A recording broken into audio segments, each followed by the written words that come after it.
안녕하세요. 4년간의 노하우로 자동차 정보와 자동차 보상 지식을 공유해 드리는 자동차 보상 쌤입니다.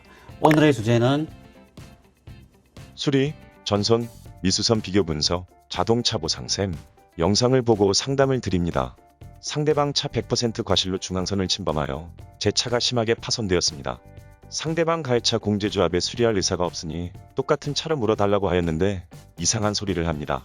시세가 3,500만원이므로 시세를 한도로 보상을 하겠다며 제 차는 매각을 하는 조건이며 취등록세 보상은 없다고 합니다. 시세 이상의 보상은 부당이득 금지 원칙에 해당된다며 자기들이 정한 시세를 한도로 선을 긋고 팽팽하게 맞서고 있습니다. 수리는 가능하지만 대파된 사고차를 수리하여 타기는 싫은데 그 돈으로 같은 차를 구매할 수도 없으며 사고 인하여 물질적, 정신적 피해를 보고 있는데 무엇이 부당이득인지 화가 나고 억울합니다. 좋은 방법이 있을까요? 차량 스펙, 사고 차 사진, 견적서를 카톡으로 보내드립니다. 네, 전송하여 주신 자료를 PC로 하나하나 확인하여 보겠습니다.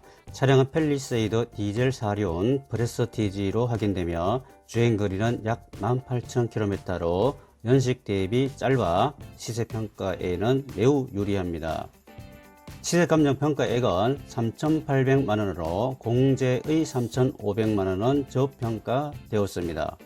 공제에서 제시한 보상금은 전손의 탈을 쓴 임의전손, 분손 매각 보상 방법입니다. 나의 손해가 얼마인데 부당이득 운운하니 속된 말로 한정을 노르시죠.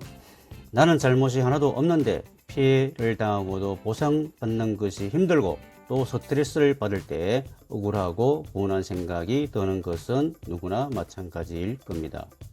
임의전손, 부당이득 개념을 알아야 합니다. 전손이란 사고로 차량이 손상되어 가액 또는 시세, 전부를 보상받는 경우로 전부손해라고도 합니다. 보험약관상 정상적인 전손은 추정, 절대전손 두 가지가 있습니다. 임의적으로 전손의 탈을 쓴 것이 임의전손입니다. 임의전손이란 학대전손이라고도 합니다. 자동차 보험약관에는 없으며 보상실무에서 발생하는 현상으로 미수선, 잔존물 매각으로 시세를 보상하는 방식으로 엄격히 따진다면 정상적인 전손의 개념이 아니며 분손 개념입니다. 왜 이런 현상이 발생하는 것일까? 첫째, 본인 의사표시에 의하는 경우 대파된 사고차를 수리하여 타기 싫을 경우로 수리비가 자차 가액 또는 대물 시세를 초과하지 않은 경우로 수리를 하지 아니하고 현금 보상을 원할 때 발생합니다. 둘째, 보험사에서 제한하는 경우 대파차를 수리하는 것보다 수리비로 예상되는 금액을 현금으로 지급하고 사고차는 분손 매각을 하게 되면 보험사는 손해를 줄일 수 있기 때문에 보상실무에서 발생합니다.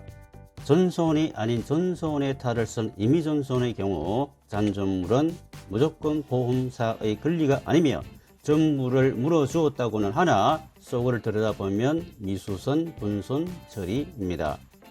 전손인 것처럼 소비자의 동의 없이 잔존물 대입권을 행사하는 것은 적법한 행위가 아닙니다. 여기서 잔존물 대입권은 무슨 뜻일까? 보험업법에는 잔존물 대위라는 것이 있습니다. 사고 자동차가 자차인 경우 차량 가액, 대물인 경우 시세를 전부 배상한 보험자는 잔존물에 대한 권리를 대의 취득하게 되는 것을 잔존물 대위권이라고 합니다. 민법 제399조, 상법 제681조에 있습니다. 이러한 법이 왜 존재할까요? 손해보험에는 부당이득 금지의 원칙이라는 것이 존재합니다. 민법 제746조를 근거로 손해보험에 주로 존재합니다. 부당이득 금지 원칙이 있는 이유는 손해본 만큼만 보존한다는 취지로 실손해를 보상한다는 의미인데 나의 손해가 어디까지인가 생각을 해보아야 합니다.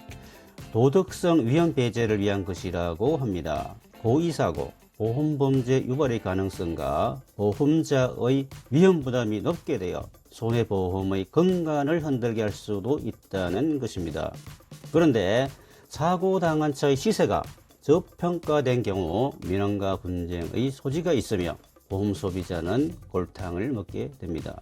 특히 세계적인 현상으로 반도체 수급 불균형이 장기화되면서 신차 출고가 지연되어 중고차 시장에서 가격이 요동치고 있는 현재의 시장 상황을 보험사는 시세평가에 적극적으로 반영하여야 하는데 소극적인 경우 민원과 분쟁이 발생하고 있는 것이 현실입니다.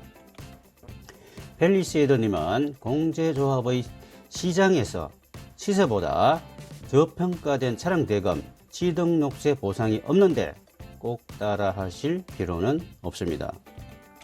네, 그렇군요. 좋은 방법이 있다면 보험 처리를 대신 처리해 주실 수 있나요? 공제와 통화를 하는 것도 큰 스트레스가 됩니다. 네, 알겠습니다. 치료에만 전념하시고 하루빨리 KO하실 수 있도록 신속하게 진행하여 드리겠습니다. 손해사항사 처리 의견입니다. 펠리세이드님은 대파사고 피해를 당하여 수리는 가능하지만 수리할 의사가 전혀 없어 공제조합의 현물 보상을 원하고 있지만 민법상 현금 보상을 받을 수 있는데 문제는 시장에서 동일 차종을 구매하려고 알아보니 사고차의 시세에 대한 불만으로 상담을 주셨습니다. 좋은 방법이 없을까? 시세평가 문제로 다툼과 분쟁이 오래 간다면 강한 손해입니다. 공제조합은 답답할 것 없습니다. 이런 분쟁을 계속할 필요 없이 상호 엄만히 처리하는 방법을 찾아야 합니다. 일반 보험 소비자가 직접 합의를 하려고 보험사, 공제는 보상 전문 선수들입니다. 이에 맞설 수 있는 전문인에게 의지하는 것이 경제적, 정신적 도움이 됩니다. 내가 직접 하려고 하지만 말처럼 결코 쉬운 일이 아닙니다. 수리비로 예상되는 금액, 기타 합의금을 잘 받아내어 신속하게 마무리해 드린 사례입니다. 모든 사건은 케이스 바이 케이스입니다. 전문인의 상담이 중요한 이유입니다. 권리에 잠자는 자 누구도 구제하여 주지 않는다는 옛말이 있습니다. 나의 권리를 쉽게 포기하지 마십시오. 갑작스런 사고로 공경에 처했다 하더라도 용기 잃지 마십시오. 길은 있습니다. 누가 어떻게 인도하느냐가 중요하겠죠. 상담을 주시면 조금이나마 도움을 드리겠습니다. 내용에 공감하시면 좋아요, 구독은 사랑입니다. 고맙습니다.